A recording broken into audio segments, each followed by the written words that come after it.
Before Oppenheimer came out, I would probably say that everyone knows a few things about Oppenheimer. He created the nuclear bomb. He said, "Now I am become death, the destroyer of worlds." And he clearly took being the creator of the bomb very seriously. If you knew a little more, you'd probably know he slept around a little and that he had a wealthy background and was a child prodigy. I went into this movie expecting to hear that story told, the story of a talented scientist who created something he didn't fully understand and took then the responsibility of having that thrust upon him very seriously. And in a sense I did get that, but in a sense I didn't. What surprises me about the movie Oppenheimer is that it makes me dislike the man more than anything. Through the narrative the film paints, it almost seems as if it wants us to condemn Oppenheimer for his character, instead of a man with a moral backbone struggling with the enormity of the death he's made capable. We get the story of a man who doesn't have a strong moral background. He has enough empathy from being Jewish to know that the Nazis are not good, and he has enough people skills that he can lead and teach and collaborate very well. But as the movie portrays him, he doesn't come across as a very good person. He's never loyal to a partner. He's never seen really caring about his kids. He doesn't appear to have a strong national instinct. He just goes where the strongest science is. And he's purposely and intentionally hurtful, doing things like sleeping with a colleague's wife, while at the same time asking him and his family to give up everything in order to work on the project. Hardly professional behavior. And yet when he sees the nuke successfully implemented, he's overcome by a terrible fear and anxiety. A fear and anxiety that exceeds his colleagues and even exceeds other experts, and we see even exceeds the actual executor of the action, President Truman, who made the decision, and certainly took responsibility for it. Why? And what's the reasoning?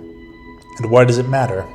Although it's hard to put into words, I think that what the movie, at least, is trying to say is that Oppenheimer was someone who didn't have a strong morality, but was always able to rationalize to himself that he was a good person throughout his life. But when he created the nuke and realized just what a potentially awful thing he had done, he was no longer able to do that. He was able to mentally sweep all of his other misdeeds under the rug and not really care, and tell himself that he was a good person. But when this happened, suddenly he wasn't able to tell himself he was a good person.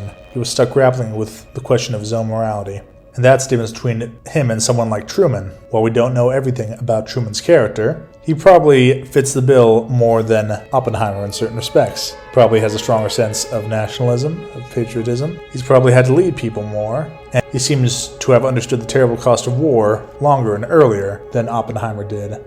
Whatever standards Truman set for himself, he was able to live by them in his head. It seems, even with something like the atomic bomb. But Oppenheimer was not able to live with his own standards. But as his wife said in the film, you don't get to commit the sin and then ask us to feel sorry for you when there are consequences. And yet, as the film shows us, that's what Oppenheimer does. He commits what to him is a terrible sin, and then through his emotionality and the way he discusses it, asks the world to feel sorry for him. But just as he doesn't really deserve to be pitied for finding out his mistress died and feeling it was his fault, he doesn't deserve to be pitied because he feels bad that he created something destructive. And once again, what does this mean for the film? Well, it explains another layer behind its inspiration, Prometheus, and the book American Prometheus. Oppenheimer is a Prometheus because he gave a metaphorical fire to humanity, but he's also a Prometheus because he is being punished as long as he is alive, stuck in a cycle that never ends. But the difference is, while Prometheus' punishment was inflicted upon him by the gods, Oppenheimer is inflicting his own punishment. And should we feel sorry for him?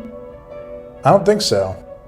He's suffering the consequences of his own actions, and his main pain is that he can't rationalize his own lies to himself. Perhaps Oppenheimer became a greater person in the rest of his life, or perhaps he was a much more moral person and the film simply didn't show that. But the picture given of Oppenheimer in this film is overall a condemnation. He stood at the precipice of something enormous and felt great anxiety and fear that perhaps he had doomed the human race. But in great part, his guilt was simply the stripping away of the rationalizations he told himself to convince himself that he wasn't doing great harm with his actions. And rationalizing one's evil actions so one can keep doing it does not deserve our pity. Our empathy, maybe, but not the pity we apply to a conventional movie protagonist who makes a mistake.